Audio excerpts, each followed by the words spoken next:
Bismillahirrahmanirrahim. Assalamualaikum warahmatullahi taala wabarakatuh. Alhamdulillahilladzi faddala Ramadan ala sa'iri syuhur. Asyhadu an la ilaha illallah wahdahu la syarika lah, syahadatan tunilul qalba wal lisan. Wa asyhadu anna sayyidana Muhammadan abduhu wa rasuluh wa safiyuhu wa khaliluhu habibuh. Allahumma salli ala sayyidina Muhammad wa ala alihi wa sahbihi ajma'in, amma ba'd. Qala Allah subhanahu wa ta'ala fi kitabih al-aziz. A'udzu billahi minasy syaithanir rajim. Bismillahirrahmanirrahim. Wa idza sa'alaka 'ibadi 'anni fa inni qarib. Ujibu ad-da'wata ad-da'i idza da'an. Falyastajibu li wal yu'minu bi la'allahum yarshudun. Shadaqallahul azim.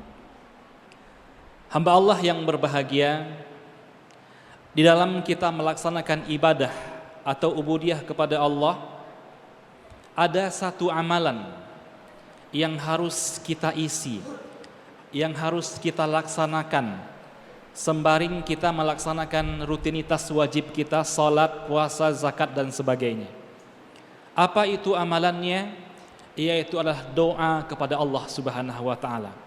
Atau dalam artian lain, berdoa atau memohon kepada Allah. Ulama membagi doa ini menjadi dua bagian. Ada doa yang sifatnya ibadah. Maka sesuai dengan hadis Rasul, ad-du'a'u mukhul ibadah, kata Rasul. Ad-du'a'u mukhul ibadah. Doa itu adalah otak daripada ibadah. Meskipun kita tidak tahu akan artinya, tetapi kalau kita membaca doa yang maksur, misalnya yang dilewatkan oleh Rasulullah atau yang tertera dalam Al-Quran, itu kita mendapatkan pahala di sisi Allah Subhanahu wa taala. Atau imam membaca doa lalu kita aminkan, maka itu semua, maka dikatakan doa itu adalah otak daripada ibadah. Salat kita juga demikian, itu penuh dengan doa. Aqimis salata li dzikri. Ya, dirikanlah salat untuk memohon kepadaku atau untuk mengingatku. Fatihah, surah Al-Fatihah ini juga dalam hadis qudsi Allah berfirman bahwa Fatihah itu terdiri dari dua. Satu bagian itu yang sifatnya memuji Allah, satu bagian lagi yang sifatnya adalah memohon kepada Allah Subhanahu wa taala. Yang kedua, ada doa yang sifatnya talabul mas'alah, meminta sesuatu kepada Allah. Hidup ini hamba Allah yang berbahagia tidak terlepas daripada problematika, daripada masalah. Kadang kita sakit, kadang anak kita sakit, kadang istri dan sebagainya lah. Kadang kita ditimpa musibah, kadang kita ingin naik kelas dan sebagainya. Ini semuanya hamba Allah yang namanya masalah, yang harus kita minta kepada Allah Subhanahu wa taala, yang harus kita adukan kepada Allah. Maka itu menjadi senjata bagi kita. Rasul bersabda, ad-du'a'u silahul mu'minin. Doa itu adalah senjata bagi orang-orang yang beriman. Maka pada malam yang berbahagia ini izinkan saya menyampaikan sedikit tentang keajaiban-keajaiban doa kepada Allah. Doa itu, kata ulama, hamba Allah itu bisa merubah takdir.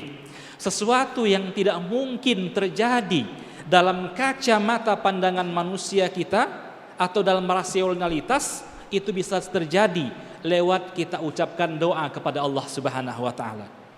Mari kita simak kisah Nabi Zakaria yang tertera dalam surah Maryam.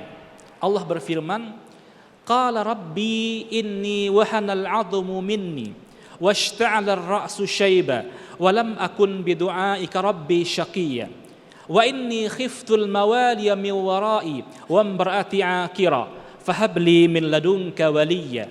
Nabi Zakaria mengadu kepada Tuhan, wahai Allah, Tuhanku, sesungguhnya tulangku ini sudah mulai rapuh dan juga rambutku ini sudah mulai memutih atau beruban, dan aku tidak akan pernah berputus asa untuk memohon kepada Engkau, wahai Tuhan. Wahai Tuhan, Aku takut kalau seandainya tidak ada generasi pengganti setelahku.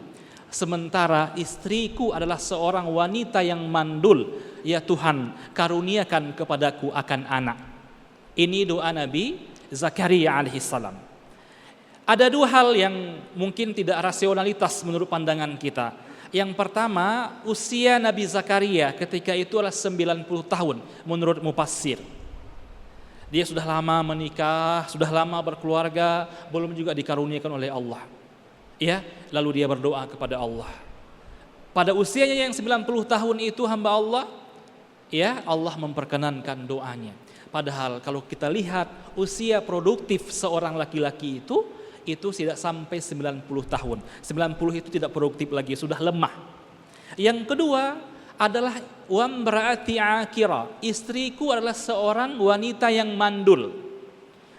Di mana klaim medis kalau sudah mandul itu tidak bisa lagi melahirkan anak apapun, ya. Namun Allah Subhanahu wa taala menjawab doanya.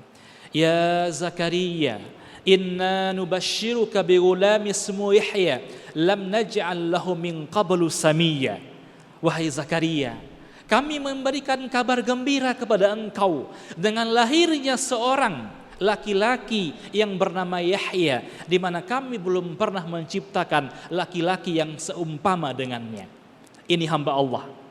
Ini Allah mengabulkan doa Nabi Zakaria. Kenapa? Setiap malam dia itu dalam mihrabnya itu berdoa kepada Allah, menitiskan air mata. Selalu dia mengadu kepada Allah Subhanahu wa taala. Maka dikatakan ad-du'a'u silahul mu'minin. Doa itu senjata bagi kita. Kalau kita betul-betul meminta kepada Allah, memohon dengan penuh keyakinan kepada Allah, maka Allah akan mengampunkan kita. Mari kita lihat kisah yang lain dalam kehidupan yang nyata. Ibnu Hajar al-Asqalani menulis dalam kitabnya Hadiyus Sari tentang riwayat hidup Imam Bukhari. Siapa yang tidak kenal dengan yaitu Imam Bukhari, menulis kitab yang namanya Sahih Bukhari. Sahih Bukhari merupakan kitab yang paling sahih setelah Al-Quranul Karim. As-sahul kitab ba'dal Quranul Karim. Tidak ada yang paling sahih. Namun siapa tahu ulama yang telah menulis beribu-ribu hadis tersebut pada masa usia kecilnya adalah seorang yang buta, yang tak dapat melihat. Ibunya kasihan melihatnya. Ya Allah, katanya, apa yang bisa dibuat oleh anakku ini? Dia adalah seorang yang buta, yang tidak dapat melihat. Malam hari dia bangun tahajud kepada Allah. Ya Allah, berikanlah anakku penglihatan. Ya Allah, berikanlah dia penglihatan. Setiap malam dia berdoa kepada Allah. Setiap malam dia berdoa kepada Allah Subhanahu wa taala. Terus dia mendoakan anak kesayangannya itu hamba Allah yang berbahagia. Sampai suatu malam dia bermimpi didatangi oleh Nabi Ibrahim alaihissalam. Nabi Ibrahim berkata kepadanya, wahai bunda, wahai ibu, ibu telah berdoa sekian lama untuk anak ibu tersebut. Ibu telah menitiskan banyak air mata untuk anak ibu tersebut. Maka Allah telah mengabulkan doa anak ibu tersebut. Maka keesokan harinya dia melihat anaknya sudah dapat melihat. Dan menjadilah dia itu seorang penulis dan pengumpul hadis yang masyhur dalam kehidupan ini. Ini menunjukkan hamba Allah bahwa memang dalam kehidupan ini kita disuruh untuk berusaha. Bukan berarti kita menggantungkan hidup kita kepada dokter, kepada dukun, ya, kepada manusia, kepada siapa saja yang punya jabatan dan sebagainya. Kita ini sering latah. Ya, kadang kita mau masuk universitas misalnya. Karena ada pakcik kita di situ, ada saudara kita lalu kita kasih nomor. Kita jarang sekali memberikan nomor itu kepada Allah. Kenapa sih nggak dikirim nomornya sama Allah? Ya Allah, nomor saya sekian, tolong luluskan saya. Kita masuk pegawai negeri juga demikian hamba Allah, mengeluarkan uang yang banyak berpuluh-puluhan juta tanpa kita mengingat bahwa doa itu adalah senjata. Yang ketiga hamba Allah, hari ini kita saksikan betapa banyak batu-batu dari saudara kita di Palestina itu yang berubah menjadi bom atom, yang menghancurkan tank-tank dan yang menakutkan daripada orang-orang Yahudi Zionis tersebut hamba Allah. Kita bisa melihat itu kenapa? Karena adalah berkat doa kaum muslimin di seluruh penjuru dunia ini. Sekarang ini setiap negara di seluruh di dunia ini hamba Allah pasti mendoakan itu kaum muslimin yang ada di Palestina. Allah mansur ikhwanal mujahidin fil Palestin. Mereka mendoakan semuanya di Mesir, ya kan, para ulama dan di mana saja mereka mendoakan itu. Maka banyak keajaiban-keajaiban yang kita baca dalam berita-berita online dan sebagainya yang menunjukkan atas keajaiban. Ada bayi misalnya sudah ditimbun oleh reruntuhan bangunan, tapi bayi tersebut masih utuh dan masih hidup, hamba Allah yang berbahagia. Dan yang lain-lain banyak juga hamba Allah yang kita saksikan. Ada anak kecil misalnya yang bisa mereka itu menyerang daripada tentara-tentara Zionis ini. Ini karena doa. Karena berkat doa. Kalau kita berputus asa hanya berharap kepada manusia hamba Allah, ya, tidak berharap kepada Allah, maka kita ini akan berputus asa terus. Maka oleh karena itu berdoalah kita kepada Allah, memohonlah kita kepada Allah atas setiap kesulitan yang kita ditimpa, atas setiap apa yang kita alami dalam kehidupan ini. Jangan lupa kita mengadu kepada Allah Subhanahu wa taala. Sepanjang malam, di tengah malam yang sayu hamba Allah, kita bangun mengambil wudhu, lalu kita sujud kepada Allah, memohon, mengadu kepada Allah, bukan curhat kepada makhluk. Sehingga kita, apapun yang kita kerjakan insya Allah akan selaras antara kebaikan kita, doa kita dan kehidupan kita. Dan juga doa ini akan menghilangkan sifat sombong, sifat takabur kita. Kenapa? Ada orang kaya, dia bilang ini apa yang aku dapatkan ini karena aku rajin, karena aku pintar dan sebagainya. Kalau dia berdoa kepada Allah, maka dia akan mengatakan ini kan semua adalah pemberian Tuhan. Maka aku semuanya adalah diberi oleh Allah, maka aku harus bersyukur. Maka oleh karena itu orang yang berdoa kepada Allah akan hilang daripada sifat takabur. Mudah-mudahan bermanfaat adanya. Hadanallahu wa iyyakum ajma'in. Assalamualaikum warahmatullahi taala wabarakatuh.